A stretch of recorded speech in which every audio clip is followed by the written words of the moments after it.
Excuse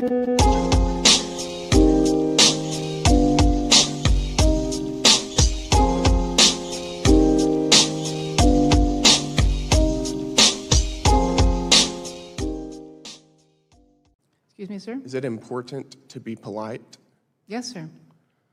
It's also interesting because the same mass action toolkit that your organization has been promoting references politeness as a defining characteristic of white supremacy culture. Ma'am, are you a white supremacist? No, sir. You're not. Can you help me square why your organization says that being polite is part of being a white supremacist? I'm not exactly familiar with that passage of the Mass Action Toolkit, which is not I can show you the one that we passage right developed. here. Oh, Wow. it gets better. I have more. Hold on. Oh, good. I love this I guy. don't want to. Yeah, Brandon Gill does a good job. I haven't seen Very him good. for a while, so Very good. and nothing like our nation's institution. So believe me, I have more here. Would you say that the goal of history is to be objective? Oh, boy.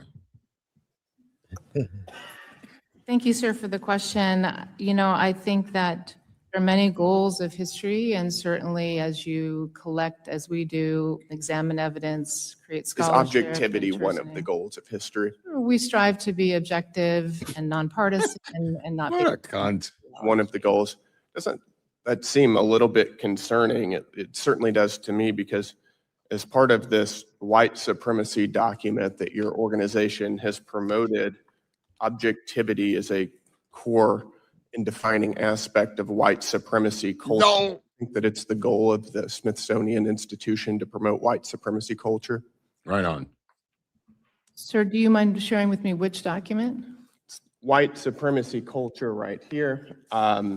This is part of the mass action toolkit that your organization has promoted for several years now under your leadership.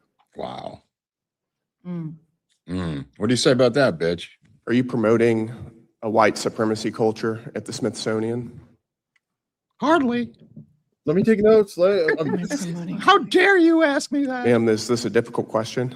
No, sir, I'm just thinking about the Mass Action Toolkit. We didn't develop it, but back to your question, no, we're not promoting any ideology.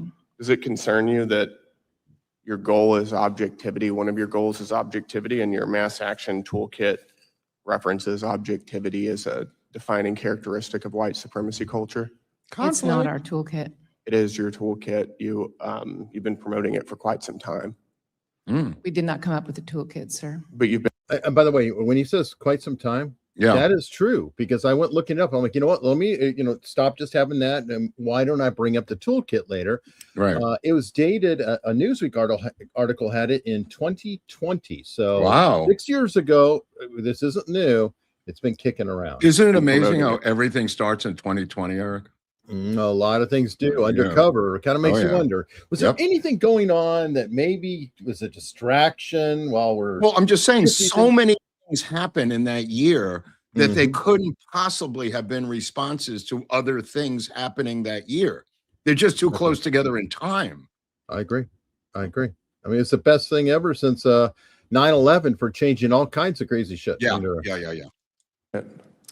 It is used as a reference, I believe, probably in 2019, 2020. Yes, under your leadership, it has been used as a reference. Is Mickey Mouse racist?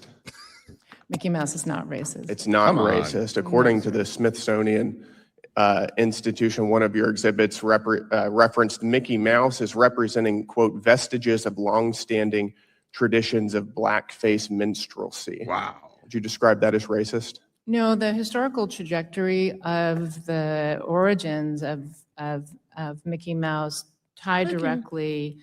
Mickey Mouse is rooted in racism. Is that your testimony? No, sir, it's rooted in minstrelly. Minstrelsy. You don't think blackface minstrelsy is racist? It had certain unobvious racial overtones that have been well documented. You think that that's problematic, that Mickey Mouse also has those racial overtones? It's not for me to determine what's problematic. It's determined to me what's accurate. Is that right? Oh, wow. Yes, Is it important to be polite? excuse me, sir? Is it important? All right, and that's where I opened. So now let's go ahead and let's look at this again. I don't want to misrepresent her. Here are the aspects and assumptions of whiteness and white culture in the United States. Now, these are offensive things. Everybody note this, because if you follow this list, you're offensive. So, Okay. rugged individualism. Guilty. The individual is the primary unit, self-reliance, independence, autonomy, highly valued and rewarded. Individuals assume to be in control of their environment. You get what you deserve. Racist. White Guilty. supremacy. Careful. Guilty. Even more offensive, though, family structure. Whoa. The Whoa. nuclear family, father, mother, 2.3 children is the ideal social unit. Husband is a breadwinner and head of the household. Wife is a homemaker and subordinate to the husband. Children should have own rooms, be independent. And then that gleans over to the terrible, terrible emphasis on the scientific method. Now, keep in mind, these are the same people who always say, follow the science. Oh, yeah. That's a big thing in 2020. Yes. Yeah. But the scientific method, so here's how we work it. We say, follow the science. We destroy the scientific method, which makes science actually valuable. Right and on. then we just print out whatever the hell we want to and then say, follow it. Yeah. It's not logical. A Protestant work ethic. So being responsible, hard work, key to success. Work before you play. If you didn't meet your goals, you didn't work hard enough. Nope, that's out. Guilty. Let's see. Religion. Christianity is the norm. Anything other than Judeo-Christian tradition is foreign. No tolerance for deviation from a single God concept. Whatever. I mean, we are in no America. tolerance. I mean, who does that? We have separation of church and state. Where is the lack of tolerance? Oh, we have more for tolerance than these anyone. for the Satanists who put up statues around the country, Exactly. or the Hare Krishners or the Tulsi Gabbard cult in Hawaii. Well, there is that, or Yeah. the Manson cult. No, Yeah. I guess they did get locked up. Status, power, and authority. Wealth equals worth. Your job is who you are. Respect authority. I like how they put in respect authority. These things that they slip in there are like guidelines to getting by in society and being successful, and that's just evil. So you might as well just say society is evil. Yeah, the current society, not the one we're going to build after we destroy this one. Oh yeah, well, by the way, I've been looking into it. I have the DSA list too. For Oh, later that's a if we great feel like list. going Okay. into it. Yeah, I do. I was like, yeah, you know what? Hey, Grok, can you just spit it out? What the elements are. I do have the PDF as well, but it is right along the same line here. But Well, they're the ones who wrote this thing. Oh yeah, Yeah, 100%. in the cloud in the fog of war, that being the COVID war on us by the Chinese, they moved in there with this with these documents. Yeah, they did. Okay, so it's got status, power, and authority. We got future orientation, plan for the future, delayed gratification. Progress is always best. Tomorrow, these are like how to be a responsible adult. Yeah. Can't have that. Why? Time. And you know why they don't want that? Every single thing they're attacking the most Yeah. is independence. People who follow this Also, are independent. And also structure, Eric. Actual societal structures of being on time, all of these things they're trying to dismantle. The family's a structure. It's also about structure. I just wanted to point out. No, you're right. 100%. And time right there. Follow rigid time schedules. Yeah. Time viewed as a commodity. It's viewed as a structure that they don't want to be hampered by any structures. I agree. And by the way, time is the absolute commodity. Time is the only thing that we can't control. We run out of time, period. Every single human on the planet will eventually run out of time. Well, I think that just to explain them, I think they're talking about being on time at work also. Showing up late and getting penalized is something that they find to be racist. It could be. And by the way, I just see in the chat, I got Ryan C. McLally, who I plan to get with you to bring on down the road. He does a lot of debating with people like Hassan Piker and crazy nuts like that, and Right on. Supreme Court cases and things. So he's kind of like a Robert Gouveia in that way. He said, "Sup, Eric, I'm doing a deep dive on how progressivism spread / uses decentralized structures Yeah. tips and recourses? That's a question for you too, Mark. Yeah, I would go to the root of third grade, second grade, and first grade. Look at the statements in LA Magazine by the head of the teachers union in Los Angeles as to what their goals are, how it's not reading, writing, and arithmetic. It's socialism. Start with her because she controls first grade. That's the root of it. Communist ruling over these teachers unions is really where it begins because they control the softest minds in our society, and that's first graders. By the way, you bring up a great point. Bill Maher was actually harping on that. Oh, really? Pointing out that that the average black child in Mississippi scores better and does better than any California kid on exams in specifically mathematics, whatever. I don't have the quote right on hand, but he's specific because remember, Mississippi, everybody made fun of them. They're the fattest, they're the dumbest, they're this, they're that. So he specifically, I think, picked on that to show, oh yeah, supposedly the fattest, dumbest state in the nation is kicking their ass. Well, when I was growing up, and many people remember this, every year in the rankings of states, New York and California were 1 and 2, and they would switch positions depending on the year. Right. Once the mass immigration happened into California, they plummeted to 49, which is where they are right now, next door to Mississippi. They have incredible amounts of money per capita student here, so it's not a financial thing. It is literally the structure that this woman or the unions are creating, speaking out loud that reading, writing, and arithmetic are not their priorities. They can't say it any louder. For this gentleman to find the LA Magazine interview with her, you will see how their priorities are not about learning or writing or reading. Yeah, I mean, well, they're holding up Hassan Piker wearing his Chairman Mao outfit literally as the future. I mean, it's like... Well, it's interesting. I looked up about Piker because I was kind of interested in who has denounced him. There are 7 Democrats, elected officials, who have officially denounced him. And on the other side, with Candace Owens, only one Republican official has ever denounced her, and that's Mike Lawler out of New York, who listed her name in the anti-Semitism bill that he tried to pass on the House floor to no avail. There is no Republicans to denounce Candace Owens, but they're crowing and bellowing that Democrats will not denounce Hassan Piker, when in fact 7 and urban elected Democrats have even denounced him. So it seems to be that both sides are afraid of losing the followers of the people that they refuse to denounce. Yeah, you know what? You bring up a really good point. I was thinking about that earlier, and I fear the right just cackling about the DSA and the damages that are happening. And the reason why I fear it is, it's like, I'm glad the Democrats are splintering, but you need to ally yourself with the Van Joneses on this issue, no matter what you think of the guy. Or Carville. Because eventually, AOC got into office. Other ones are getting into office. You get enough of them in office, and all of a sudden now you're fighting against people who are in power.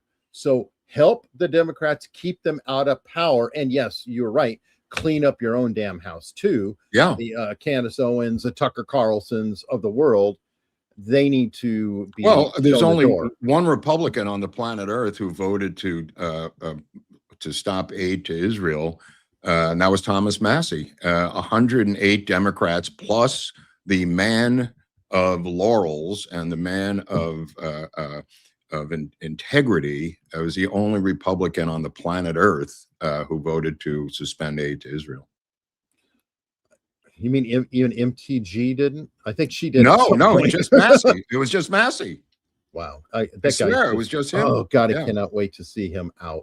I'm sorry, that guy. That's integrity, my friend. Yeah. Yes, you know what? He is 100% consistent. Yeah. He hates the Jews. Yeah. Let's just not hide the ball. I mean, I'm getting so exhausted with the whole, no, let me go nuance everything. It's like, no. I think we know what it is. But Oh, anyway, tip of the hat to Richie Torres, by the way, up in the Bronx, Democrat from for denouncing Piker and Mandami. okay, well, fair enough. And well, Wayne, I'm sorry if we're losing you a little. What? Don't know what to tell Wayne, you. Wayne, get off the pipe.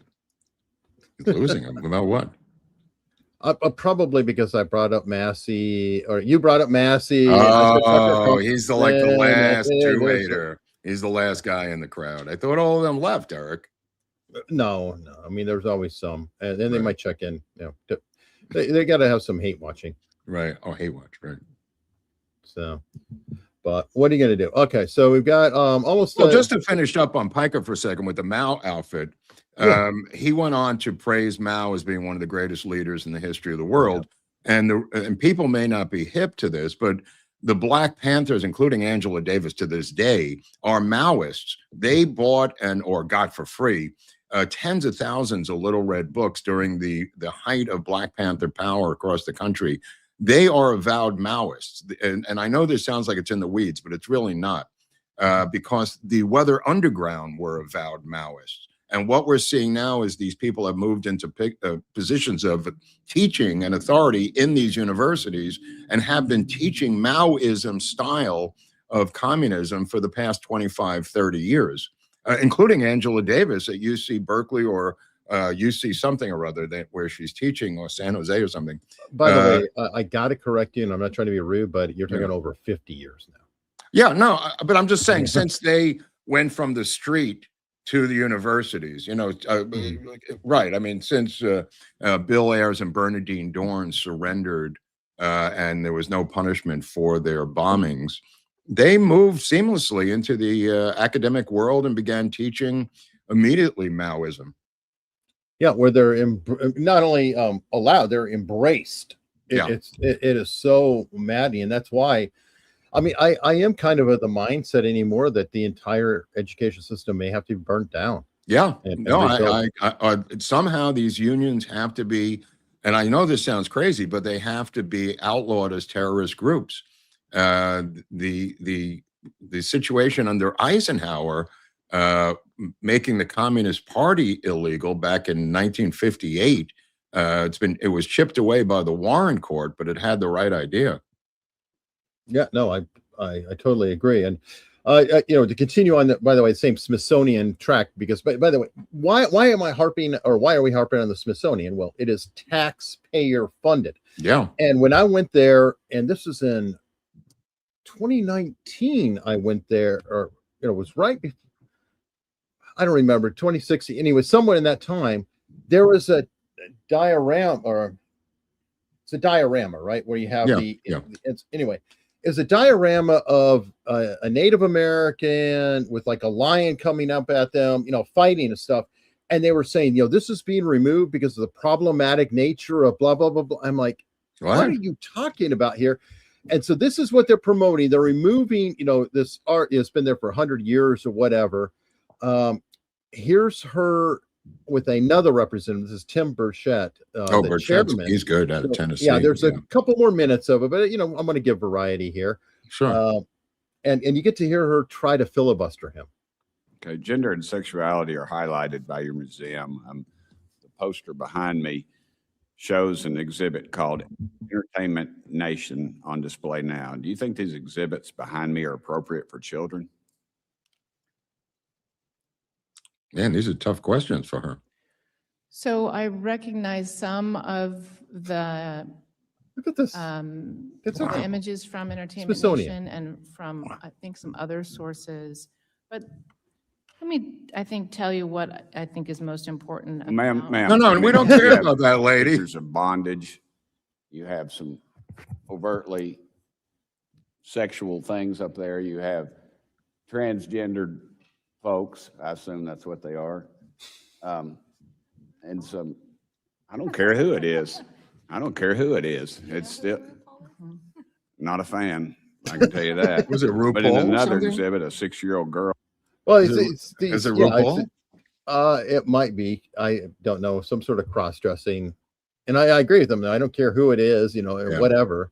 But now he's getting into the little girl. Their exhibit, a 6-year-old girl asked why she doesn't have male genitalia. Do you really think that content is appropriate for children? I mean, do you So- think little girls have penises? I mean, let's get to the basics of this. Do you think that's appropriate? Now she's going to answer cleanly, right, Mark? She's going to just go and answer very forthright. No. Oh, okay.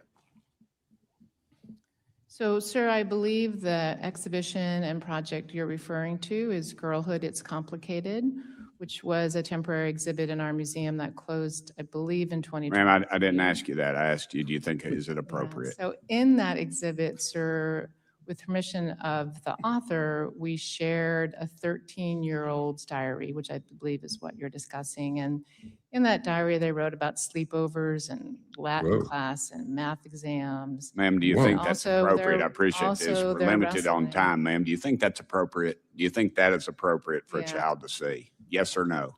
I understand your question, sir. but- No, you don't. You're not answering. You're just running on, ma'am. And I appreciate your hospitality, but the reality is you are not answering the questions. You're funded by taxpayers, and the taxpayers would like to know, is that appropriate? So, sir, Girlhood, It's Complicated was not designed for children. It had a label in the Children? beginning of the exhibition that shared with Exhibition. parents about some of the topics that would be covered. And we do that with exhibitions that we think kind of need that help. So parents then can come and All right. Well, look thank at you, ma'am. objects. I Lady, understand you're not lady. going to answer it. I'm She's a Lady, professional. She she's is a good. professional. She knows exactly probably how makes to 2 eat million, up. 2 million a year, Eric. Mm-hmm. Anyway, it's sickening. But yeah, obviously she knows how to run out the clock. Yeah. And every element of it is like there's no answer, no yes, It's no. a complicated question, Senator. Oh my God. So anyway, that's what we're dealing with. This is the, I hate to say, most vanilla museum, or it should be the most vanilla because it's supposed to appeal to all Americans. It's free to the public. Everybody goes to DC, all Americans, whether you're right, left, otherwise. It's I just supposed to be remember kind this, of general the purpose. space capsule and Lindbergh's plane hanging there and just generic memorabilia of American culture, really, the Smithsonian. I always thought it didn't have complicated or controversial exhibits. It just had the basics. Right, because it's taxpayer funded, so therefore, you can't have piss Christ and all the weird shit. Right, right. But I think they had the lunar landing module, and Sure. I think they had Spirit of St. Louis hanging up above when I was there. Yeah, and well, they had like if I recall when I was there, they had a great cargo ship display. It was very interesting about how they changed the world with all the cargo ships and the transportation, and they had technology showing like the inventions through time with them, all kinds of good stuff. But that, and then you remove actual history because problematic. Yeah, so diaspora is problematic, but no, that display is perfectly fine. This embarrasses them, and she will take action. You know what I mean? It really does shame them, this system of bringing them under the bright lights of Congress to be grilled and made a schmuck out of. Does have an effect, in my humble opinion. The problem is, what action is she going to take other than fire the people? Who was it that leaked this shit? No. Well, I mean, there's multiple things. I mean, they can have them take it down. There's different ways that this happens, but she's been essentially put on notice. Yeah, well, let's see how that goes. I mean, she kind of Secretary reminds me of the Flowers. NPR So one. You have cut over 100. The who I'm talking about, the The blonde hair chick. Yeah. right. Oh, they're both equally. No, they're gatekeepers for a reason. These are deep socialist institutions that they want to control and not let anybody in. They took them over, and they're not letting them go unless it's by force.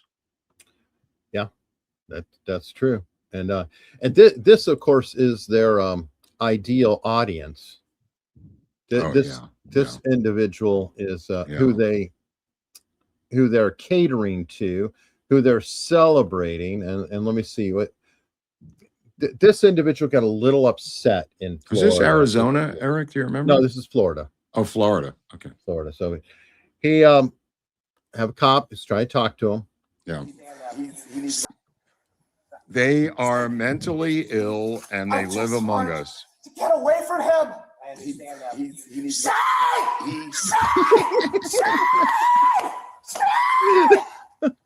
Wow. tickling me. Just say she. Sorry. So as he was saying, Please step in. Watch your head. Do not push me. oh, he hit his head anyway. You know, some people are too fat to fit in the back of the car. They always hit their heads because it's tough to bend, and you got to. Well, because the handcuffs, and if you're not, yeah, you know, well balanced, right? You can't really bend that far with handcuffs. Oh, The professionals go in head first. The ones who've been in there a lot. Yeah. This guy was not that experienced. Who was the vice president? Oh yeah. Sorry. Oh yeah. It's just anyway. It cracked me up. Now, one thing I saw that was kind of wild is Lil Wayne is supporting Trump, Right but on, then Lil Wayne. it's one of those that I'm kind of going, I don't know how helpful this truly is, but let's see what we've got going here. Who was the vice president? Kamala. Oh yeah.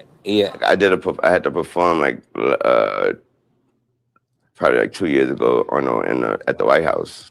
Oh, wow. But I'm so glad to hear Trump say when they was mad at him about building a ballroom, and he was like, because everything we do, we have to do it on the damn lawn. Yeah. So people who don't know nothing hearing that thinking he just being no, for real. I was glad to hear him say that, because when I got there and had to perform, I was like, why is it in the back? I was like, what? I was like, I can't go in. I like, so what? I can't. I like, so they don't want me to. What, this is a backyard barbecue? Yeah. No, that's literally where they do everything at. Yeah. Damn, that's That was a right. good logistical reason. Cool. Okay, that's good to know. There's no place Have you to ever go forgotten in. the words? Of course, right? Yeah. Yeah. Yeah, Miss Kamala was requesting songs. It was going Miss crazy. Kamala. They got the cheat Oh, code you were the now. top contract there? Yeah. Oh, I need that. I got that from Drizzy. Oh, Who was Drizzy, the- yeah, that was Drizzy's. Let me tell you something. Nobody loves syrup more than Wayne, and that's codeine cough syrup, which he coined the phrase syrup. Let me be clear. Let me be clear about this. I don't know if you saw what's his name this morning on Two-Way, Wally, or the third host. I forget his name. Kevin Walling. I'm sorry. Yeah. They were talking about Kamala Harris being ahead in the polls and how it looks like she's going to run again. Yeah. And he cited the factoid that we talked about for so long, that by giving up the governor's race, she tipped her hand. And he said, as we said on this show, that she could have walked into the governor's mansion unmolested and done that job and won that election hands down. Yep. When she didn't, it tipped her hand that she was going to do this, as we said on the show. Yeah, and I think it's 100% right. And yeah, it's actually it's fun to see him back, because I kind of feel like he and Larry are conspiring against Mark, because Larry will make a comment and Kevin's over there laughing, because Mark has gotten to the point with Larry where he's like boxing him in. He'll go ask a question, then he says, but you have to answer this, or this, or this. Oh, right. I'm like, what is that? And then interrupting Larry repeatedly. Interrupting him and saying, just answer the question, yes or no. I mean, like this woman from the Smithsonian. Yeah, it is funny. And then Kevin's sitting there laughing, right? And half the time he'll turn to Kevin and Kevin's like, yeah, I agree with Larry.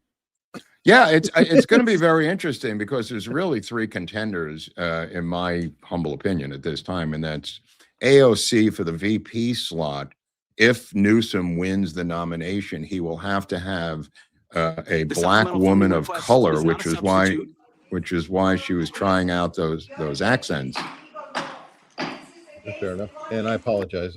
That's right. To find the source. She was trying out those accents because she would. Can I finish this for 1 second? Yeah, I'm sorry. I don't know what's going on there. The reason she was trying out those accents this week in the South is because she's going to have to replace Kamala Harris and the black woman vote if Newsom wins the nomination over Harris. That would be, Harris versus Newsom blocks out the base of the Democratic Party, which is essentially black women. The reason AOC would be put into that slot is that she would have to cover all three bases. She would have to cover the woman base, the person of color base, and most importantly, the socialist base. And she covers three areas of the ground politically, while Harris just covers one, essentially, which is black women, which is very powerful. But if Newsom does have his ducks in a row and does get the nomination, he's going to go with AOC as his VP. For sure. choice. He'll never Yeah. go with Kamala. No. That's not even an issue. I'm saying that she's running for that. That's what. Well, I she's believe running. it, but I watched it, and I know she's code switching, just like Hillary, just like Kamala.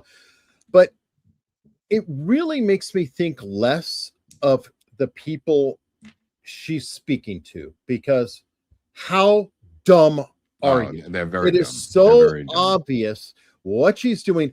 Do you have no pride? No, Are you they not at don't all care. insulted that somebody is down? If Donald Trump came out and did even a minor thing, if he had one slip of a word with a quasi Southern accent, you would never hear the end of it. It'd be echoed till the end of time. They would be just talking about how they were tortured, they were personally harmed by his. Right. No, I horrible agree with usage. you. I agree with you. I'm just pointing out the pragmatism of why she's doing it. She's not doing it for fun and giggles. She's doing it for political reasons. And the reason is that she would have to fill that lane left vacant if Kamala Harris is boxed out. And for Newsom to continue forward, he has to box out Kamala Harris. These hens in South Carolina are going to go batshit crazy. So look for AOC to continue to go to South Carolina to sew up this area for Newsom. I guess, and I agree with everything you're saying. I am just personally nauseated by the fact that it even works. Of course. I'm just like, I don't know. Yeah. Well, it doesn't work for Pete Buttigieg, who should learn from her and get himself a Southern accent, for Christ's sakes, because he's at 0 in the polls. He's too gay. Just ain't gonna happen. He's just too gay. Well, he's too gay, but as Mark pointed out, if they are able to switch to New Hampshire as the first primary in the nation, Pete Buttigieg is going to win that. Right. But, South Carolina was a later primary when Biden ran. It didn't matter. It was like, I think Buttigieg won Iowa or one of those, New Hampshire. Well, they Iowa. were forced to all bail out by the Grand Mufti party leaders.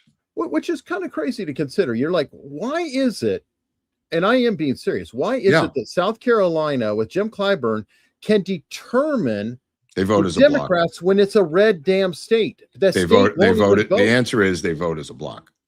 I get that. But again, that's only primaries. They're never going to even win it in the general election. No, it's not about that. I would kind of understand it if Pennsylvania helped determine that, or if a battleground state, they were going, hey, you know what, this battleground state, again, we want the answer to your question is the base of the Democratic Party is Black women. I can't stress this enough. That's their base. Yeah, I know. And Kevin Wally talked about it too. Yeah, no, I look, I'm not making it up. And the bulk of them that he can deliver down there in mass and a 98% voter turnout is in a primary in South Carolina.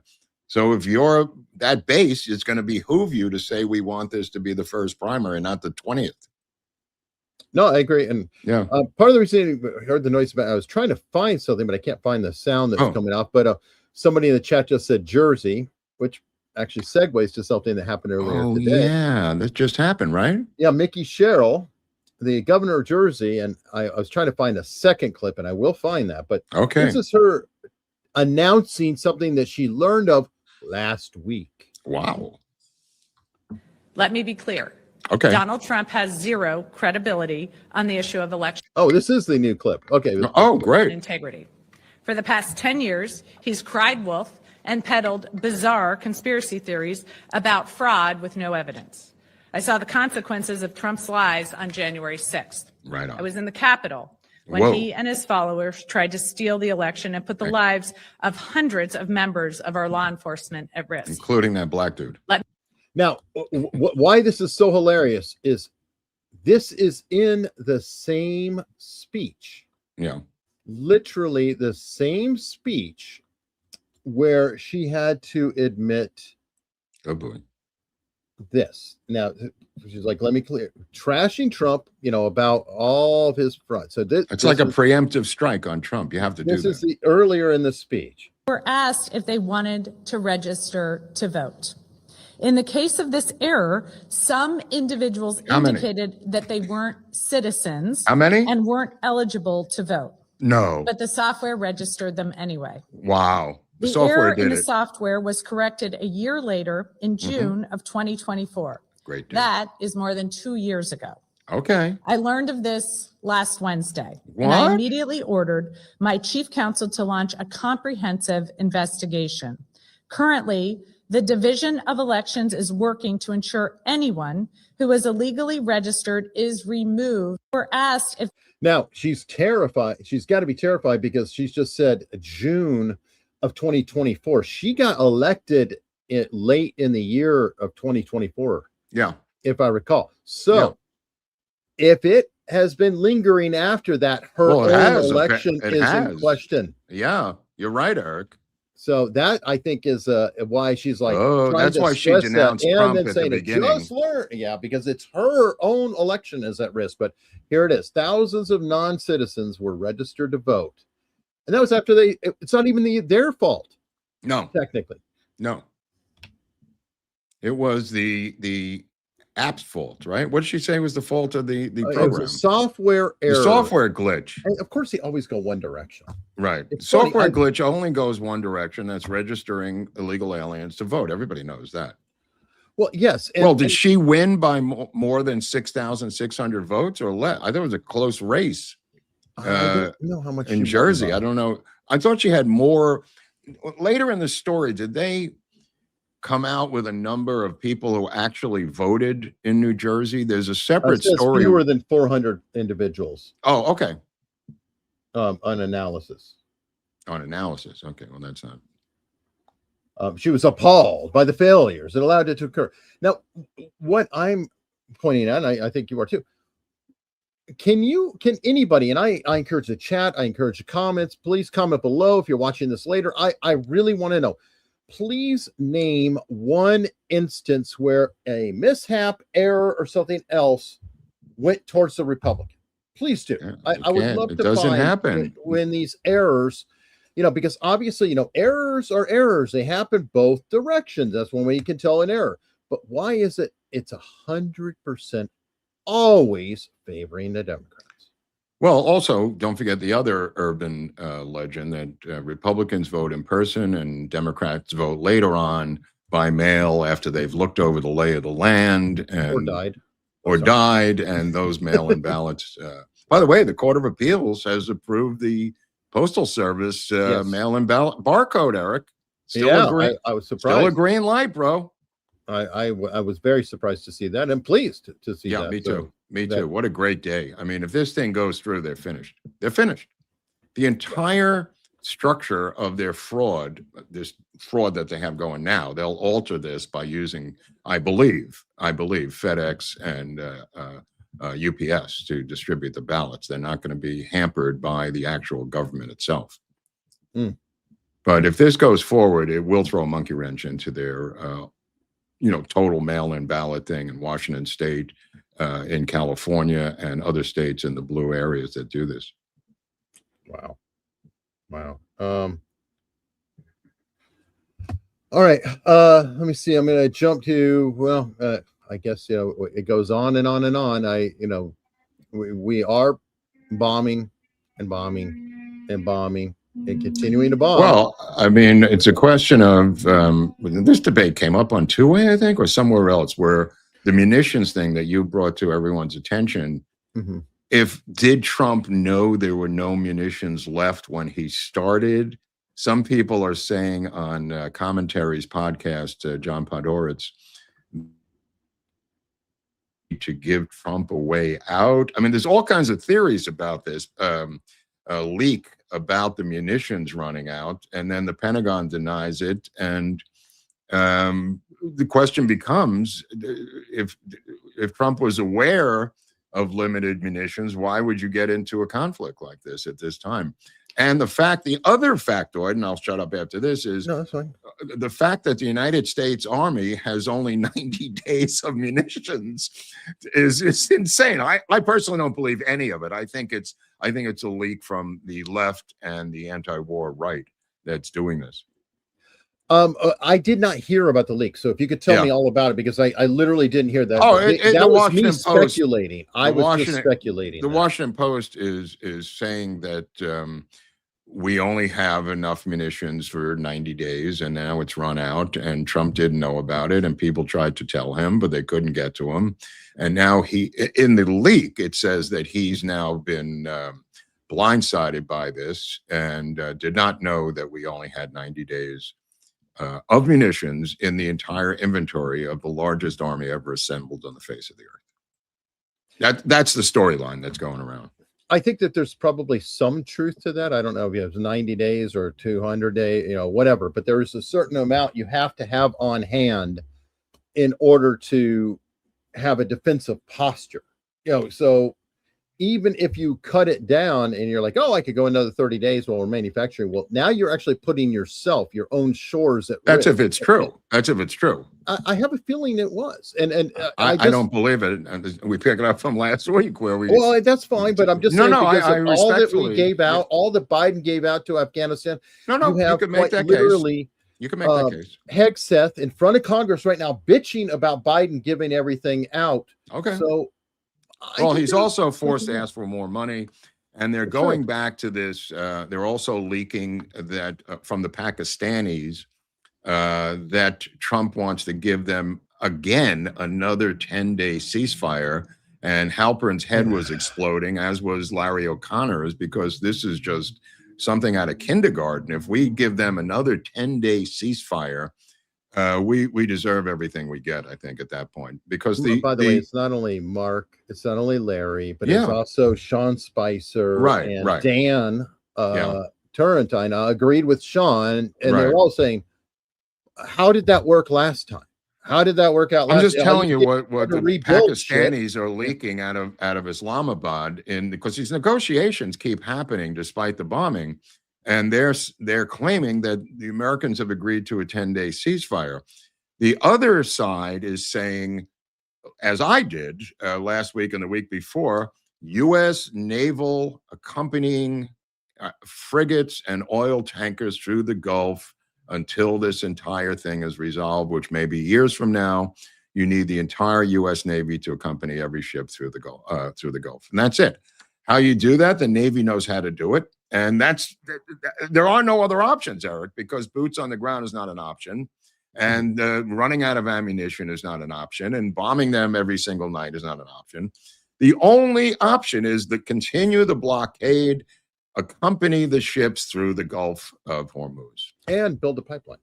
Oh, yeah, build that a too. pipeline. No, I mean, Yeah, that too. because we can't be just forever escorting ships. We get to the point where you're like, hey, there you go. It's just empty. Nobody will go by your path. Doesn't have to be forever, but the amount of money they made when the ceasefire happened in oil sales was astronomical. The Iranians, giving them 10 days, it's going to give them another $40 billion in revenue.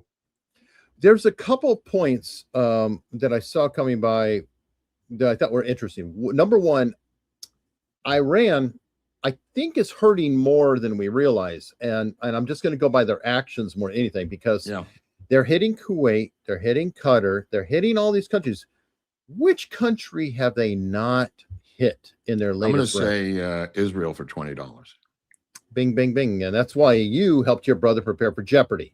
Yeah. And why is that? Well, maybe it's because Israel is champing at the bit, saying the second you hit us, it's on. We're going in. Ground troops. We're doing it all. The ground troops that they're talking about are Israeli ground troops at this point.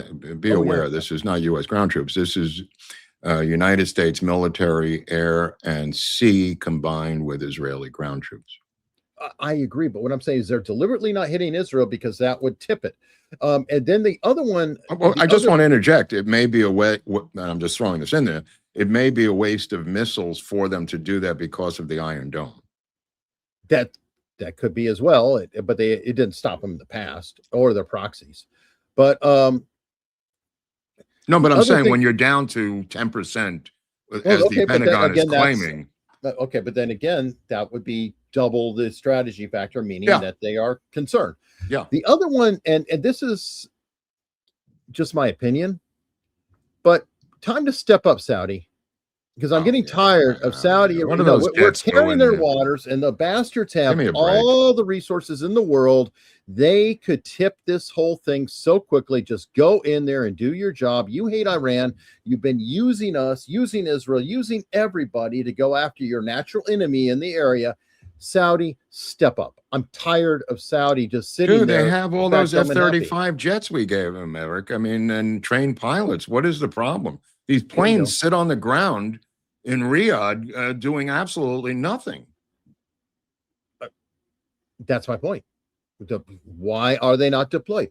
But, you know, they've got all of that. And again, they're getting hit too. They've been hit directly by Iran. They don't do anything. They just talk. And then they always call up Donald saying, you need to do this. You need to, it's like, stop telling us what we need to do. Do something. Well, I wonder what the president's going to do now, because the current situation is unsustainable. You can't just keep bombing them every single night. But you know, maybe you can. I don't know what the supplies are like. Yeah, I mean, you can for a while, but you know, hit the right targets. I mean, Yeah. that's kind of, you know, like Well, he is remember, I taking out mean, bridges and things like that. as now, which are- Maria pointed out, Bartiromo, she's confused because Trump kept saying all the targets were destroyed from day one. He kept saying it repeatedly, that we leveled everything, and it turns out we leveled nothing. We must have leveled 10%, and now we're going after the bulk of the targets now. But it contradicts what he said, is all I'm pointing out. Well, and even worse, it's now coming out. I don't know, the sources haven't verified it, that the bombing that took place, not last June, the June before, whatever, the June, 2 Junes ago or last June, that they had already moved the shit.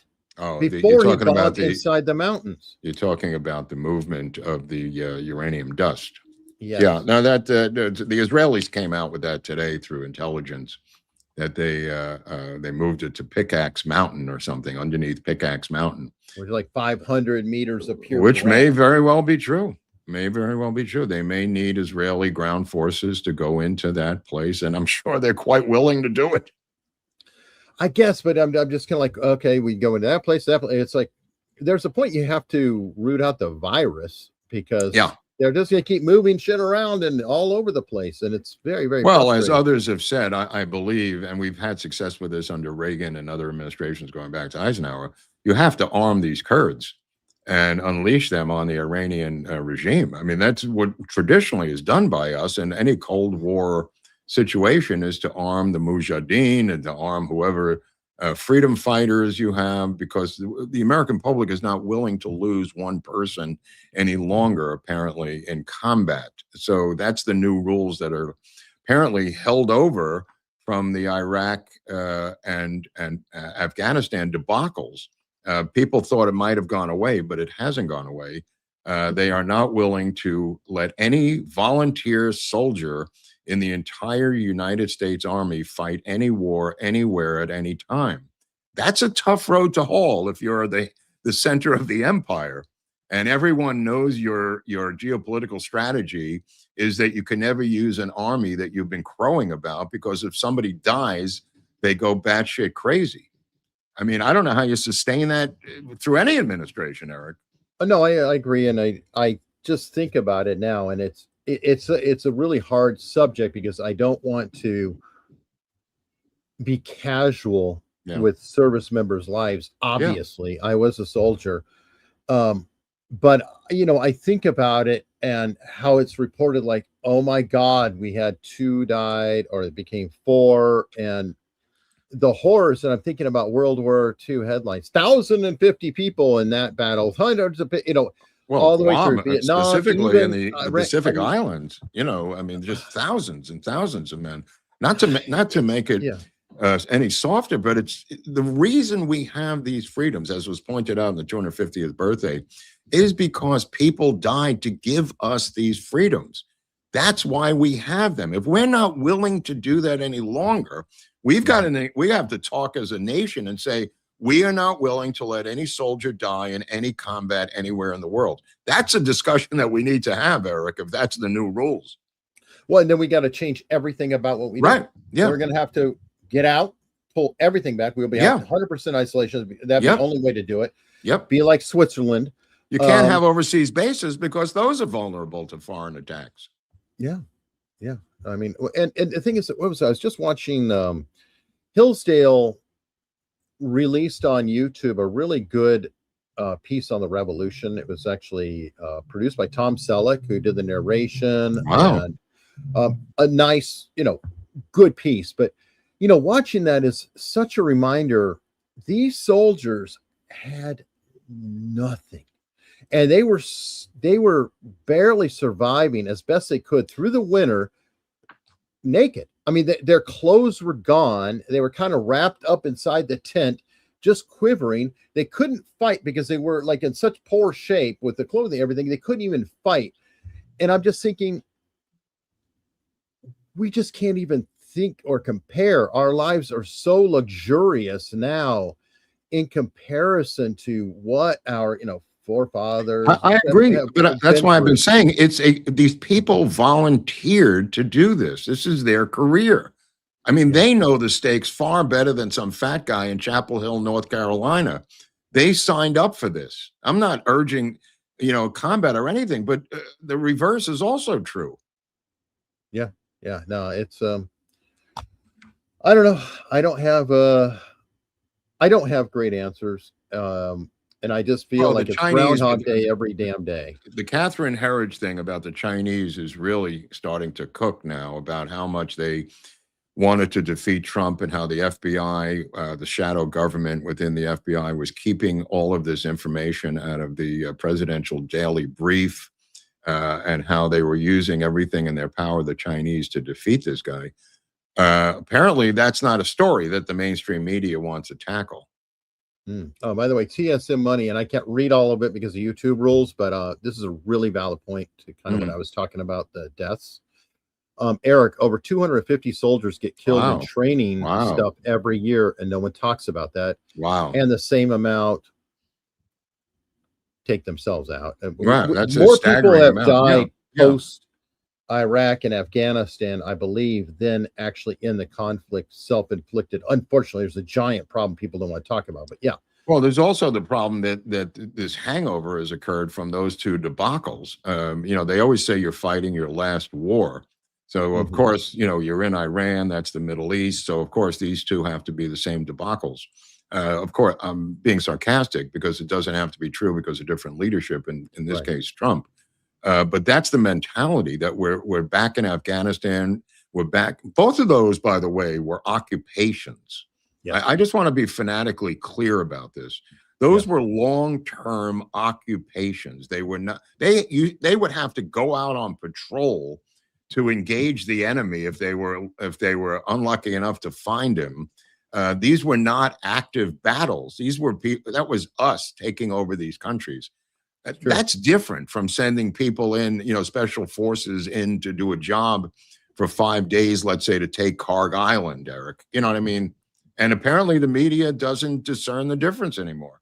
Right. And actually, if we really want to reach back in the past, I agree. We could reach back to a Bush, the other Bush, because Desert Storm in 92 had boots on the ground. We went in there, we kicked Iraq out of Kuwait, and then we were done. And we didn't occupy. I mean, we had paid contractors and stuff like that, but that also happened in the Middle East, but we kind of overlook and forget that. And that, I think, was handled very responsibly. George H.W. did not keep us there. It was a pretty quick turnaround. I don't even remember how long it was, like 30 days or something. Yeah. It was a pretty small amount, and then in, out, it was very effective and done. But, well, I'll just say the word neocon is the new racist.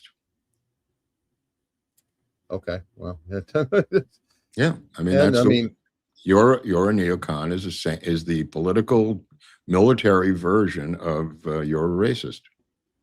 And fair enough. I mean, a lot of these terms, though, make me crazy because neocon, the word itself means a new conservative. Well, the people who were behind it were old freaking conservatives. They've been conservatives forever. So I'm like, how do you even come up with that? So if you're going to say Hillary Clinton is a neocon, She was never a conservative, though. I mean, right. So she became she's a liberal. She's a neoliberal. Well, I'm saying that for the purposes of Iraq invasion and stuff, and when they voted on it, then you can say, okay, they're a neocon or somebody who comes on board. But everybody, who was into it, it's like, they're not neocons. You just throw words around. It makes me crazy. But Yeah, whatever. I agree. And never mind the actual language. All right, so while we're on language, we'll talk about things like ghostwriting. And apparently an appeals court judge rejects Biden's bid to block a release of a ghostwriter recordings used in the special counsel probe. Right. So these recordings, I didn't read this article, but this is good news for transparency. But these recordings, I think, are being held in the Southern District of New York or some portion of the DOJ that was involved in the special counsel probe. I'm kind of curious as to where they physically are so they don't physically get stolen tonight from some burglary like Watergate or something. I agree. But at the same time, and this might be controversial, I sort of agree with Sean Spicer on it. He's like, these will be fun. And a lot of people can get really excited and have a good time and discuss them. And they'll be great to chat about in 2028, all that stuff. But don't think that these recordings are going to tip the scale towards voting right now in any way. Oh, no, I'm not looking at that. I'm gone. looking at destroying the reputation of the last Democratic president because they still are trying to prop up this cat.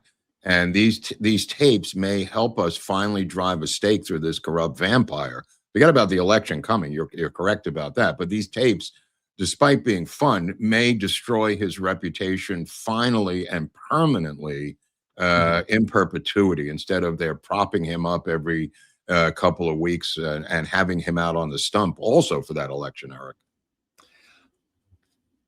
Maybe I'm weird. I want them to keep doing that because everybody saw what he was.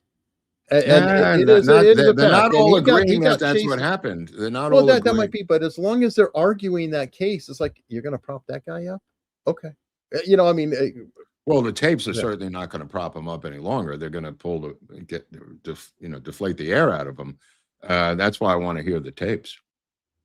Well, and I do too. But I would like to hear tapes of Kamala Harris if she did it. To take the piss out of her. But keep in mind, she only lost by 2 million votes, and that's with Trump on the ballot. She's going to be, and that's why she's chomping at the bit to get back in there, because without Trump on the ballot, she's got a very, very strong chance of winning the presidency against two people who've never run. Well, depends on who. Or three. It depends on who it is, because technically Rubio has run. Right. I guess so. Right. Yeah. But. And I think that Rubio, again, I'm sorry. So is Ted Cruz, by the way, who the Ted Cruz also ran. Evangelicals love. This is true. But both of them, I think that both of them are a bigger threat to her than J.D. Vance. And I know everybody will be on my shit about it, but part of the reason is that bilingual nature. They take out the minority card, yank it right away from her. And I don't think she speaks another language. So they can go get the Latinos. There is Ebonics in her. Well, there is that in Wine Mom. Wine Mom. But I think, and I don't know if people would agree with me, but right now, the strongest ticket for me at this time in space is Rubio and DeSantis. I mean, that is that's the best in my mind. Again, this is just my opinion. But what we're being dealt with right now is Rubio and DeSantis. And you could, Mark, they both live in Florida. Rubio's got a place in D.C. So it's not that can be arranged. Yeah. But there are other options. Like people have thrown out, it could be like Rubio and Huckabee. Sarah Huckabee. Okay. I'm just saying the strongest thing I can come up with. I understand. People mind. I know there's throwing out a lot of things, but to me, this seems like an unbeatable team for 2028 of Marco Rubio and DeSantis. Yeah, I don't know. But one's super pragmatic. The other's got geopolitical skills. One's domestic. It's an interesting balance. I think DeSantis served in the Marines, Eric, if I remember. I don't know his military background, so, or if he was, so not sure. But if he writes one more book, Vance, and goes out on the tour, I mean, they should just call it Hillbilly Trilogy and call it a day. Like I said last week, I don't remember the Vice President of the United States all of a sudden going on a book tour. no, right? All right. See, they're not all gone, Mark. Let me see. We got Greg here. DeSantis is a torturing toad. Rubio can't put two words together. Obviously, you haven't watched any speech that he's done. Wow, where does this guy live? And then, talk about out of touch. wow, you two are It's the effing same guy. blind. Oh yeah, yeah, This yeah. is yeah. a, this is a Democratic Greg's troll. busy. This is a Greg's Democratic on a troll. mission. It's a troll, bro. That's a troll. I don't care. I just think it's funny. Who cares what this guy wants? Oh God. And then there's somebody else. Vance. Here you go. This is their ticket. Vance MTG or Massey. Right on. Right on. There you go. All It's right. It's never going to happen on this planet. Oh my God. Well, Vance, top of the ticket, is very good odds. I'm not. Very good odds at Poly Market. But if you look at those odds, how each week Rubio keeps climbing closer and closer and closer. Yeah. So well, we'll see. And the ultimate decider is going to be Trump at the end of the day. Sure. Quietly in the background. So Yeah. all right. Let's pick on the Democrats for a minute because I'm tired of it. This, I think, is there's an inroad. I think if the Republicans can reach out and talk to at least black males. I don't know about black females, sorry, but a lot of black males realize that the DSA is lily white. They are as white as you can get, and I think they're starting to see. It's like, wait a minute, they're moving into our areas, our seats that are essentially coronations. Those are ones that they're chip shooting, to get a hold of those seats with primaries and whatever else. But here is a good DSA representative. I love this guy. He's great. Housing system is that we talk about tenants and we say they have to pull themselves up by their bootstraps. They have to be responsible financially. But when we look at the landlords, we don't use those same standards.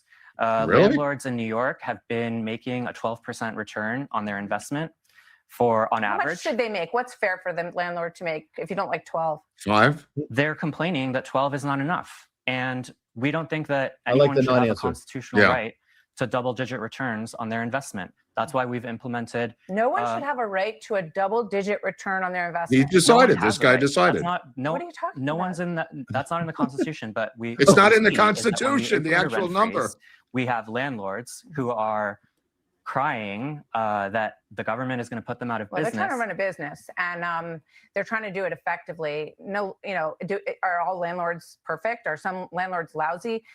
They Of course fine they the are. shit out of them. But What I about the just think fining that of the idea landlords? that no one should make a double-digit profit is the antithesis of the desire to, like, you can be anything you want to be. Who's going to lose their ass on the property? Who's the one who's in Oh, hawk? it's a Who's ridiculous argument. This guy's They- so idiotic. They're passing legislation in both New York and California to prevent landlords from doing background checks on the tenants. Combined with the eviction prevention laws, they will now have to put in people into their buildings, into their apartments who they can't background check and they can't get out. A perfect storm. They want to force the landlords to capitulate and get out, either through lack of services because they can't make money back, and then the city taking it over because of the fines and whatnot. But they are squeezing these people, and it's got to go to the United States Supreme Court. There's nothing about this business that allows the government to willy-nilly say this one business, which is a residential apartment building business, is somehow able to be truncated and controlled by a city government. It's insane. It's insane.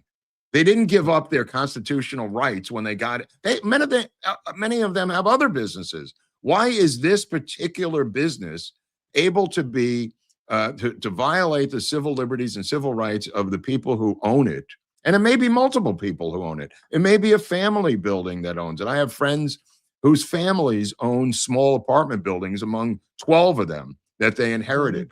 Why? A lot of that, or they have I'm a just talking house about and New they York. convert it to, I'm just talking about New York City. That I still know people who are part owners of buildings, and they make an income from that. But why are they subject to giving up their constitutional and civil rights simply because the city government wants to get the vote of these people who are tenants? It's insane. It has no legal grounds. Yeah. Well, I'm I'm of the mindset that, back early on, the founding fathers wanted to say that you couldn't even vote unless you own property. Right. And there's so logic to that. I'm sorry, but having skin into the game, I feel like should be a factor. That's like, I would revise that personally and just say, if you are a net taxpayer, then you can vote.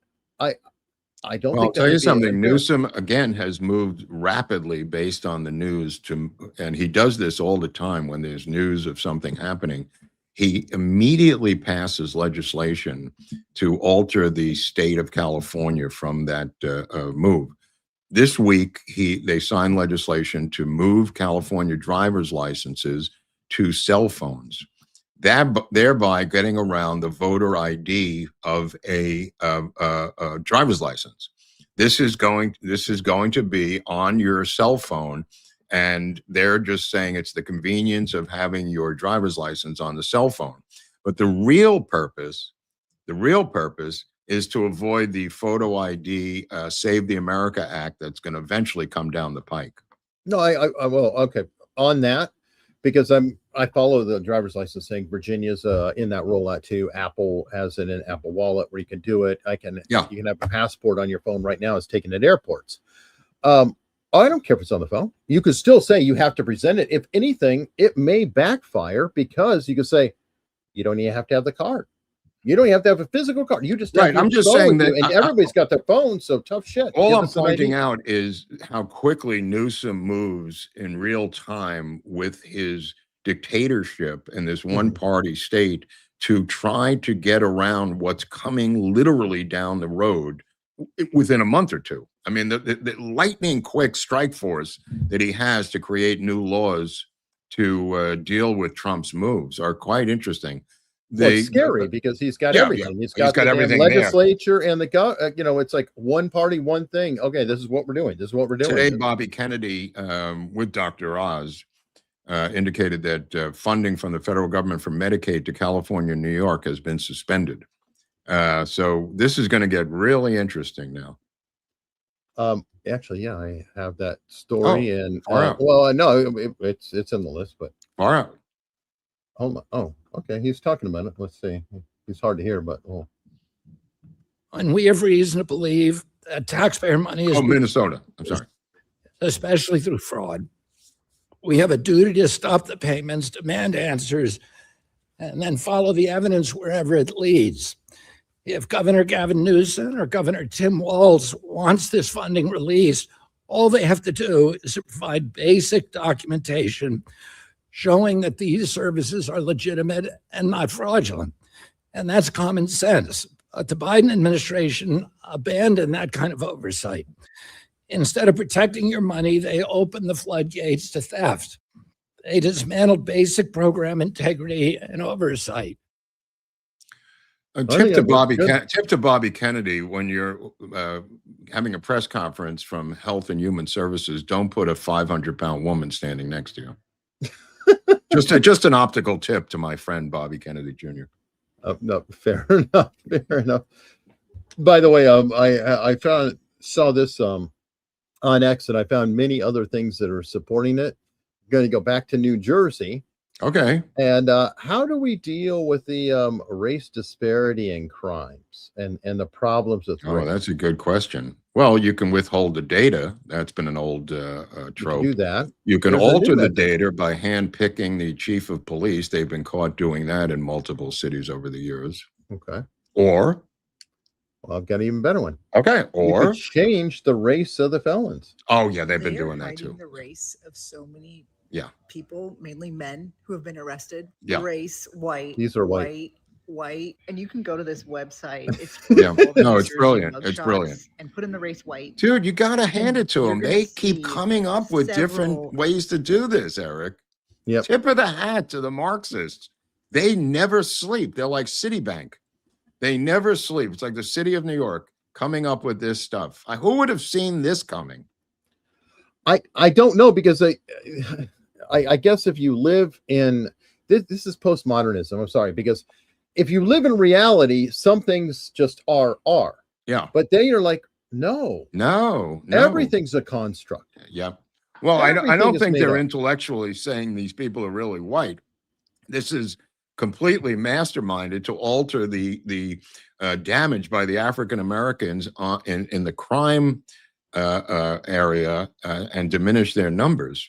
So, I don't think it's a postmodern thing. This is just falsification of data intentionally. But no, I'm saying that postmodernism gives them the mindset Oh, to of even course, think about that. Oh, definitely. Because anybody who just sees reality as reality would say, but they're not white.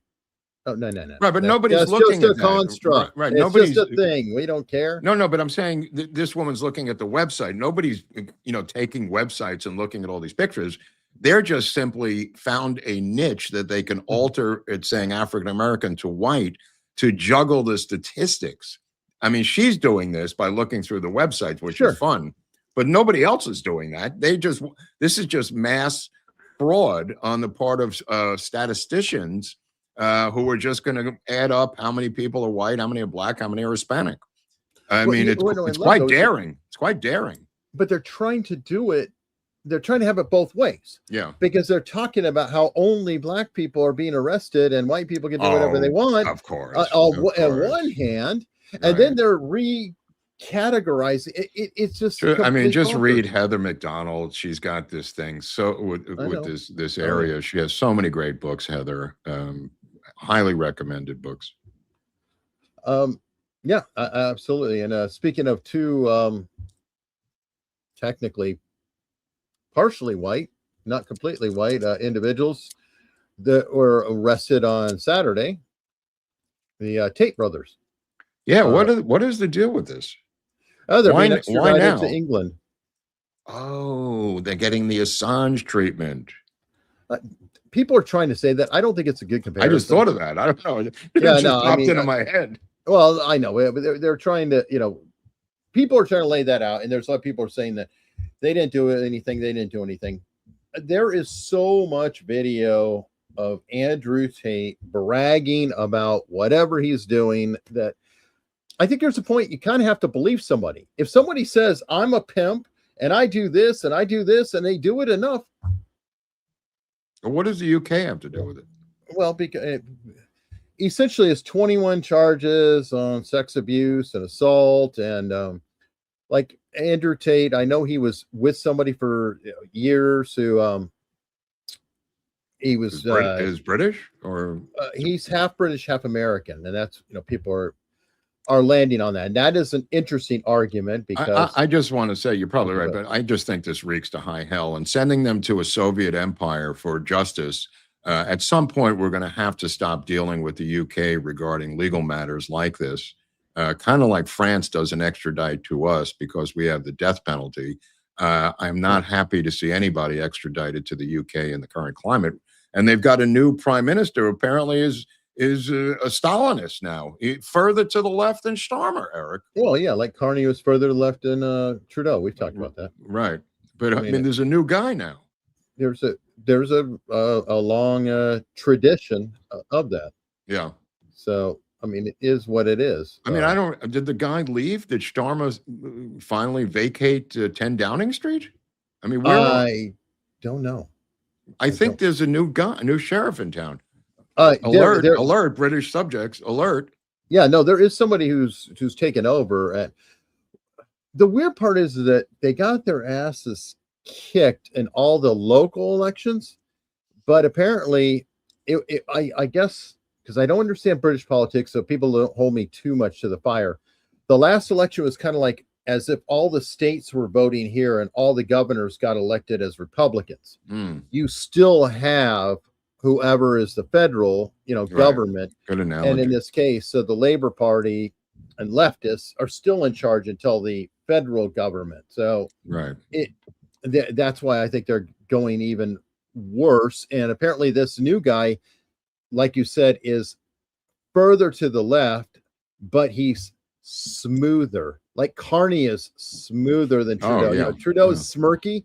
Carney isn't smirky. Carney is better at looking like They a just keep reasonable sending guy. guys in from the bullpen. Yes. They just have a really deep pen of these Marxists. And then when one guy runs out after pitching 6 innings and throwing 100 pitches, they go to the pen and bring out a guy. And I'm running for the state assembly throw. to be Republicans' worst nightmare. A Hold on. transgender woman who lives in poverty wants to legalize I'm trying to weed. And find the damn. Okay, sorry. I don't know what's going on. Okay. No, I'm just saying that the guy that they bring in is stronger than the guy they had. It's almost the analogy of a relief pitcher coming in to relieve a starting pitcher who's running out of gas in the 7th or 8th inning. Sure. Then they bring in a guy who is even harsher than the guy he's replacing. Yeah, and that's the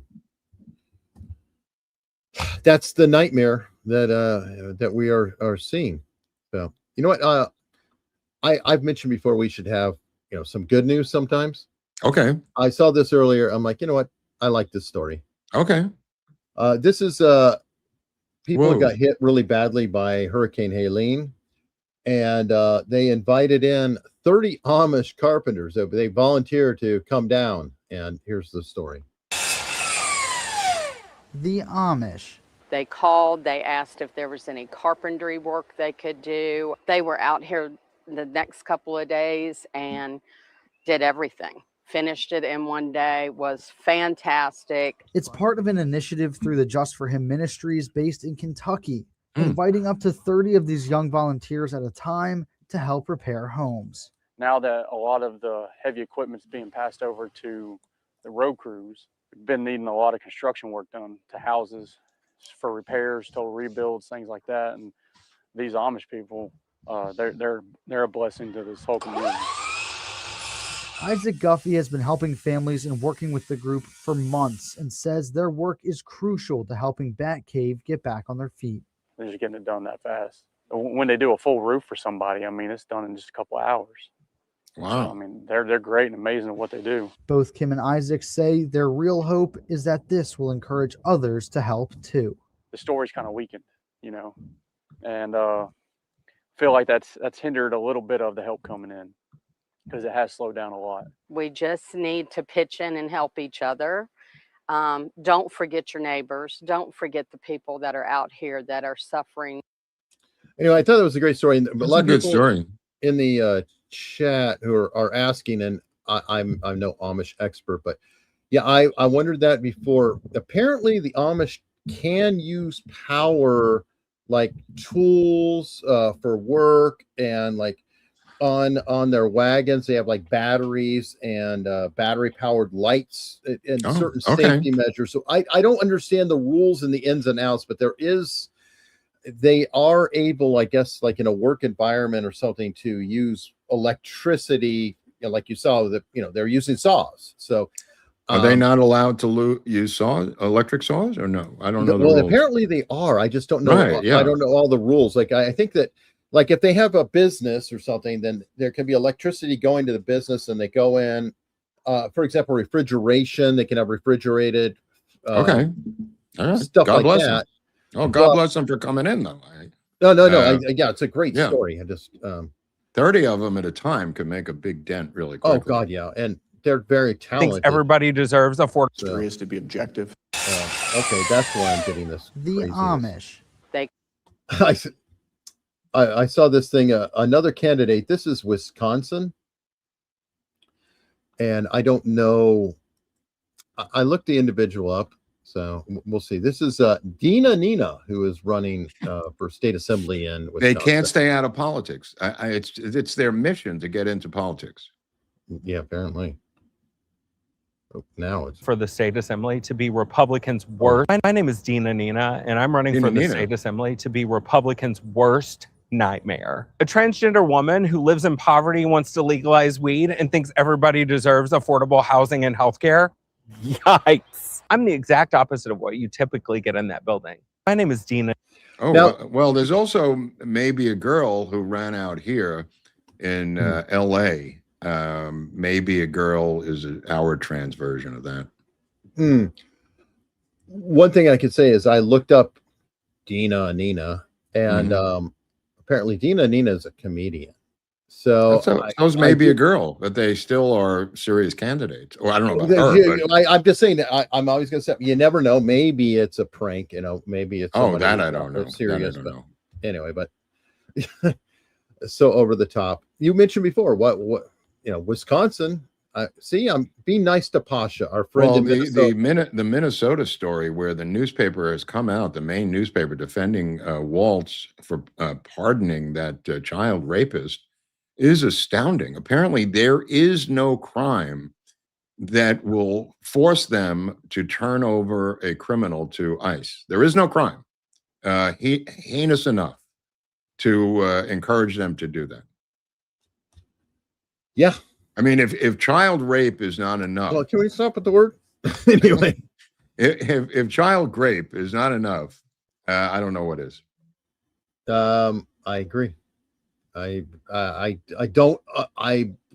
shocked by it. Is he leaving soon, Waltz? I thought he was done, and I thought he was getting indicted. I thought a lot of stuff was happening, and I don't see anything happening. I mean, that's the problem when they have the 4-year terms, and he probably, he was around during COVID, the summer of love, and probably got reelected. So how many times did he go to China? Oh, God knows. Yeah, I don't know. Do a running comparison. Him going to China and Karen Bass to Cuba. Who comes out on top? Well, we'll get in that from torn from the headlines. Is an article we'll have to look at later today. All right. This is a follow-up on a previous story. The acquisition is being held up by a federal judge for a Paramount. A judge pauses Paramount's 110 billion acquisition of Warner Brothers Discovery after California lawsuit. A bunch of attorney generals are jumping in, trying to get it stopped. Yeah, I mean, this is a Biden judge. I think this is going to be temporary. Just my opinion. I don't know how this judge has the authority to do this. I don't know either, but it's... And Ellison's going to take the whole thing and move it out of state anyway. Well, it's kind of bonkers. I mean, it really, really, really is bonkers. It's bonkers because they're making it, their tone is that these two mega monsters are merging to become a mega monster. When in reality, Warner Brothers was hemorrhaging money and going down for the count. And Paramount came in and outbid Netflix to purchase this dying studio that's selling off its lot. This whole narrative is wrong. And intentionally, this is not a merger of two giants. It's a merger of a giant with a wounded animal, or taking over of a wounded animal. Right. And if you're so, I am somebody who is concerned, about antitrust behavior, things like that. Yeah. How is Paramount any different than Netflix? Because they're on the conservative side. Right. But all I'm saying is that, there is other options. NBC Universal still exists, or whatever they are anymore. There's multiple options here. Well, the same criticism levied against Paramount could be levied against Netflix. Sorry, we don't want the merger of giants. You can level the criticism by Disney taking over 21st Century Fox 4 years ago. They didn't say a word. Disney literally took over Fox. I mean, that was only 4 years ago. These same people didn't say a word. Yeah, I agree. Is it possible it's about CNN? Oh, of course it's about CNN and CBS as well. Sure. But again, though, the same argument, whatever your criticisms about Paramount can be leveled against Netflix, in my opinion. Except Netflix is the largest streaming far service left. out there. It's also the most far left streaming service out there. Right. But that's what I'm saying, that it's all bullshit. And speaking of bullshit, here we go. These two just lose the plot on Massey. Yeah, it's a great plot, this douchebag Massey. He's been defeated. The guy I voted for was Donald J. Trump. He hates Massey, so I hate Massey. You're losing the plot, my friend. Go back to your coal mine in Kentucky and have sex with a coal miner's daughter. Okay. Yeah. Oh, fun. All right, I got to step away for a second. Can you tell them what you have going tomorrow? I think you have a third. Oh, I'll talk to them. Yeah, go ahead. Do what you got to do. While Hunley's gone, let's discuss how much weight he's lost. Okay, so get into the pool now. Has he lost 60 pounds, 70, 50, 40, 30? Place your bets in the chat so when he comes back, he will be able to see the numbers that you're putting up there for the amount of. I also want to encourage him, but also it would be a fun thing to say how much weight Hunley's lost since starting this adventure. Now, regarding what Eric's talking about, part 3 tomorrow, Jerry Lewis. We're going to get into the telethon and the day the clown cried. This is on What's Up with Lord Buckley at 6 o'clock tomorrow. 3 o'clock, we will do celebrity crime and rehab, covering that area of the woods. But the part 3, if you've been following this Jerry Lewis thing, it's just shocking to me because I do this so I can find out more about these people. The Day the Clown Cried is his film about a clown who is inside of a concentration camp during occupied by Nazi Germany. And obviously the telethon, everyone grew up with the Jerry Lewis telethon. I'm going to get into the weeds about the telethon. Both of those are crazy, but there's also some loose ends I need to tie up for episode 3, which will be a lot of fun. He is an American icon. Just one of the most complicated persons I've ever covered as a deep diver, if that's a job. So that'll be tomorrow at 6, and the other one is 2 hours before, so that would be 4 o'clock Eastern, both of those, 4 and 6. Now, that being said, I did want to discuss something that Hunley missed here, which is not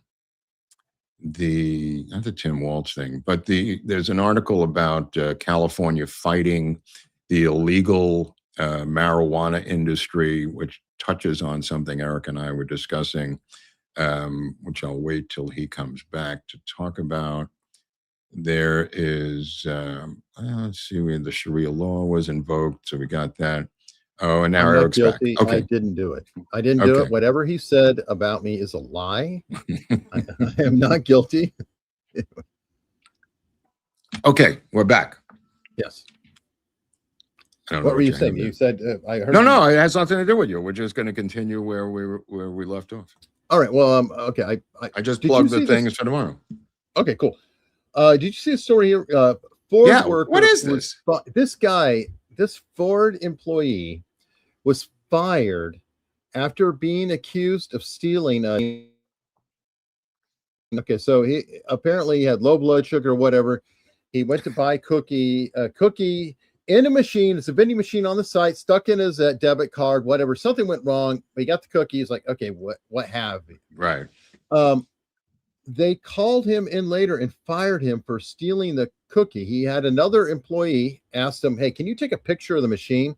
They took a picture of the machine. He found his bank records and showed that the debit card was actually charged $1.95. For the love of God. For the love of God. So he, in fact, paid for said cookie.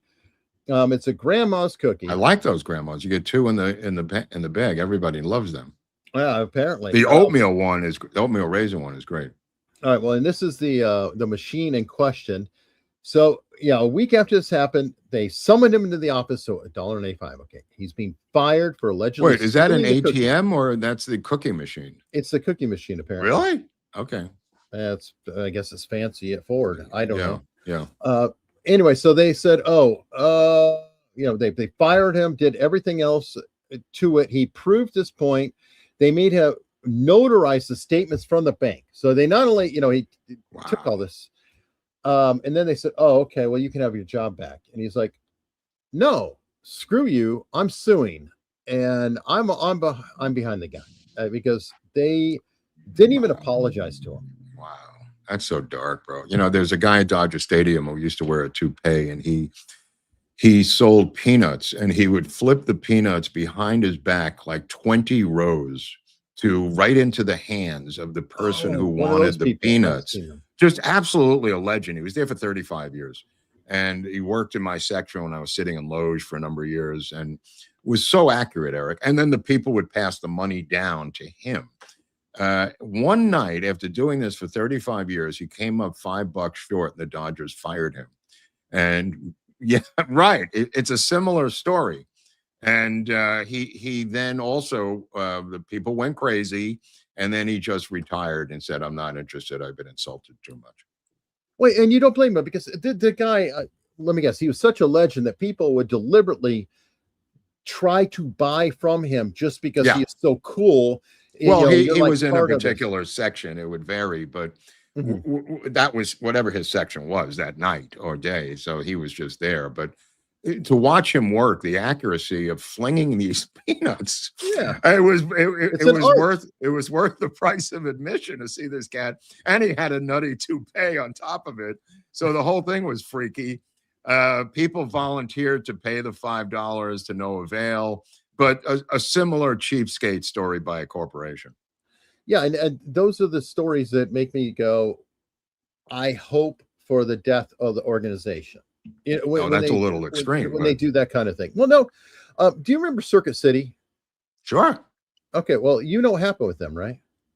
I know they went out of business. I don't know what happened. Right. Well, they were struggling. So their idea to fix things is they fired all of the employees with seniority because they weird. made more money. Oh, right. And that brought everybody in. They were out of business within 2 years because all the knowledge was gone. Everybody who cared about the company, who invested in the company, is gone. And I bring that up because I don't know if it's true. There's a rumor going around that that's happening with UPS. Oh, That they're I see what you're doing. saying. They're not firing. They're doing buyouts. So Okay. apparently, in UPS, like if a driver has X number of years, they get really high money. So they're saying, "Hey, I'll give you like 40 grand if you quit." But then, Okay. Do you have and to then take the it new or no? employees only get up to no, they don't. But okay. they're kind of manipulating things to try to hire in new drivers who are going to be much cheaper with a lower ceiling. Okay. And I hate to see that kind of thing because that does affect the organization and the quality of the service. Mhm. Yeah, somebody, you are right. This person who just said investors. What does that mean? A lot of these really gross things that happen are because of private equity I see. getting Right, involved. Like, I don't know right. if you've heard about Red Lobster and Yeah. What's the others. deal with Red Lobster? Are they gone? Red Lobster is barely hanging on by a thread, but they were doing fine as a company. But then the organization got bought up by private equity. Oh, I see. Private equity then took all the real estate, and so Red Lobster, you owned a Red Lobster, let's say, right? And you bought the land. Yeah. The private equity separated the land from the restaurant, and then they charged the restaurant extremely high rents to stay on the land. So they're I just see. What a sucking gimmick. all the money out of the restaurant, so the restaurants can't turn over a profit because Oh, they're that's getting very. I so- like what Hooters did. They merged with a rock band, and now they're Hooters and the Blowfish. Oof. Da da da da. All right, there you go. While we're talking about craziness, then I saw this, and what is more important to you, safety or time?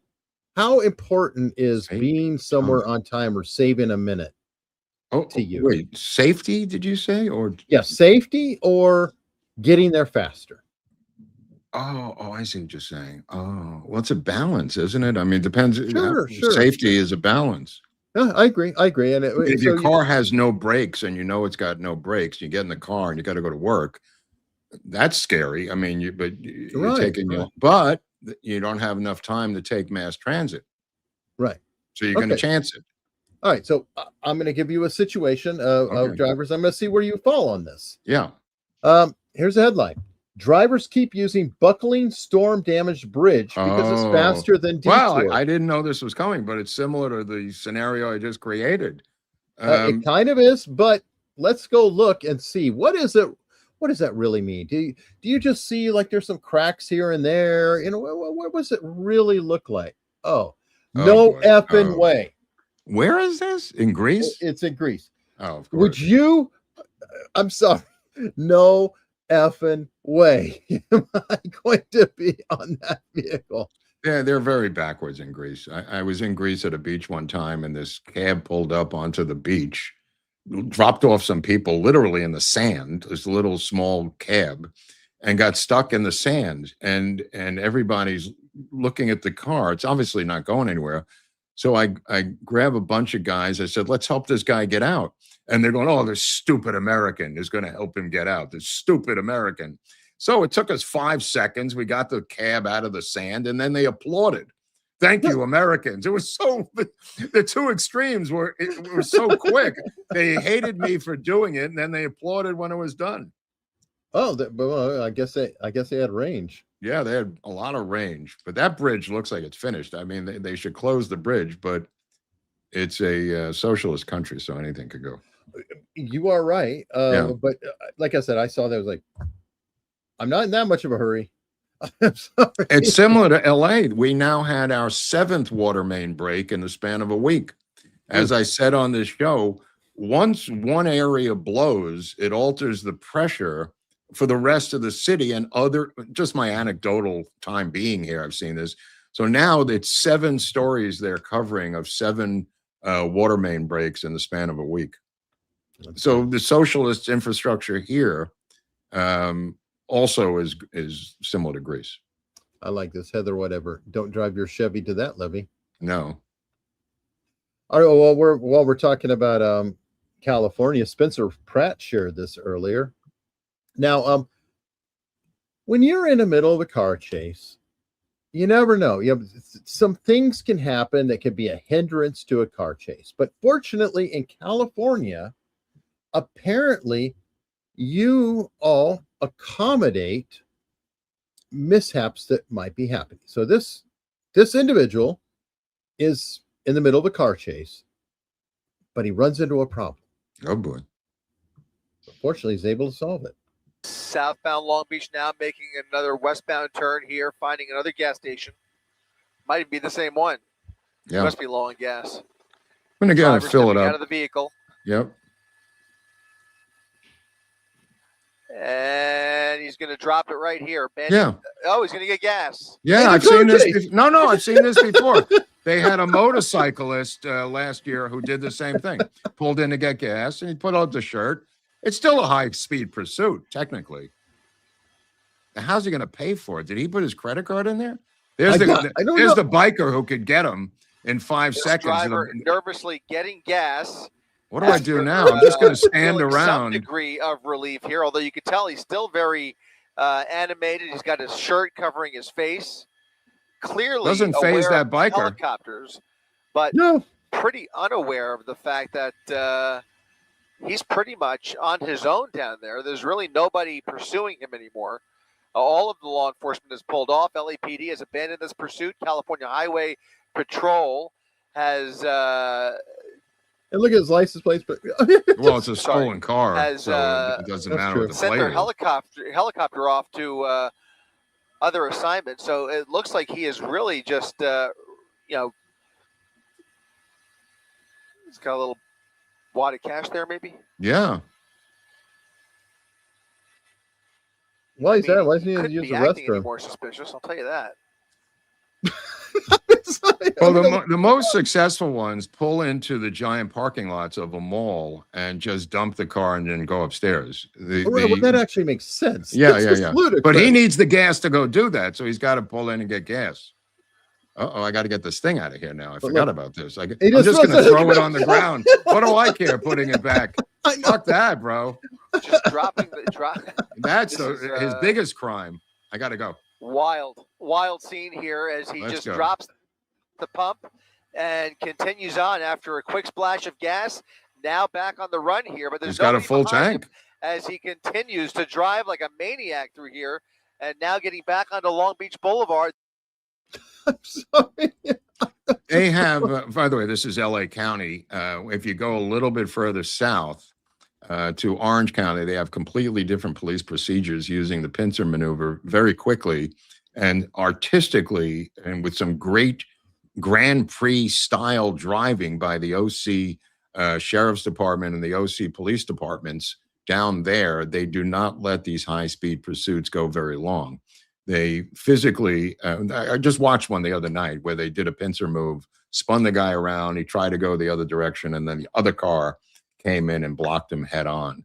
LA County policy is to not do that, to let them get away and give up, and they know that. So it's a standoff. It's a Mexican standoff. They know that they're not allowed to be, they could be followed by a chopper, but eventually they pull off the patrol cars because it's a waste of time and money. That's true, but okay, at least I guess it's just like shoplifting. It's not really illegal, right? Yeah. It's like, oh well, that's not enough. And yeah, you're talking about the pit maneuver. Yeah, the pit maneuver by these OC guys is really finesse.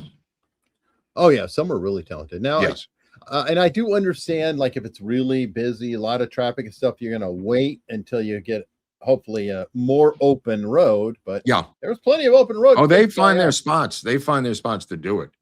Oh, They are so super trained. And I've seen it in Texas too. I'm just pointing out the contrast between Long Beach, which is an inch away from Orange County. Well, just make sure whatever you do, you do.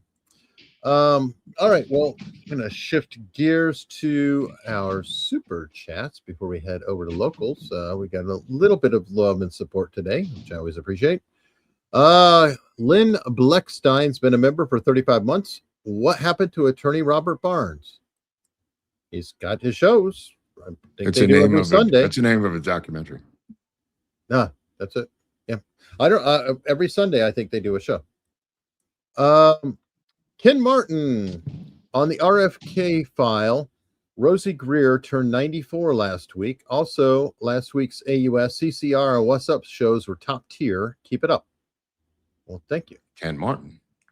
Rosie Greer, who was a bodyguard for RFK, for people at home, used to be a member of the fearsome foursome of the LA Rams, successfully, if you want to look at it that way, wrestled the gun out of Sirhan's hand with the help of others. That's right. He had him pinned down while he was doing it or whatever. Oh, a good tackle. But okay, what is CCR? I know what's Celebrity Crime and Rehab. Oh, okay. All right. I was thinking Creedence Clearwater Revival. Sorry. Pam, happy Tuesday. Thank you, Pam. Ava picks Christopher Epton as a new member. Thank you very, very, very much. We do appreciate all memberships and all support. Over on Rumble, we have a Rumble rant from King of Biltong. Enjoyed your Biltong USA order. Please leave a review when placing your next order at www.biltongusa.com. It helps others find us, and it means a lot to our small business. Use code AUS for 10% off. And I just had some of that last night. Charlie FLA, Mark Groubert Adamus, who will be the R&D presidential candidates in 2028? I said, that'll be Rubio and DeSantis, and it'll be Newsom and Cortez on the other side. You think they're going to knock Kamala out? I think so. I have a funny feeling that the big donors are not going to go and give her the money again. What about the potential charges floating around Newsom? Did he manage to legalize his own crime enough? Or? Yes, I think so. I think he is slimy enough to get through. That is something quite remarkable. All right, James Bundy, closing out here, gifted 5 America's Untold Stories memberships to the folks. Thank you very much. We do appreciate that, James. And we are now going to be heading over to locals, where we could have torn from the headlines, as Mark mentioned before. I'm still going to be putting out Friday's torn from the headlines separately on YouTube. So that's why you guys need to come to local, so you can actually see it when it's live. You get to hear from Pasha, what's going on over there. And it's a good time. I'm not going to yell at Mark for saying certain words over there, because Mark's there an idiot. you're allowed to use the English language. Mark's just an idiot. Well, Mark gets excited, and so he thinks it's that goes. Oh, maybe we could show that video of Shia LaBeouf, who's being stalked by a Muslim stalker over on when we go to the other channel. All right. Well, we will head over there, and I hope to see all of you there momentarily.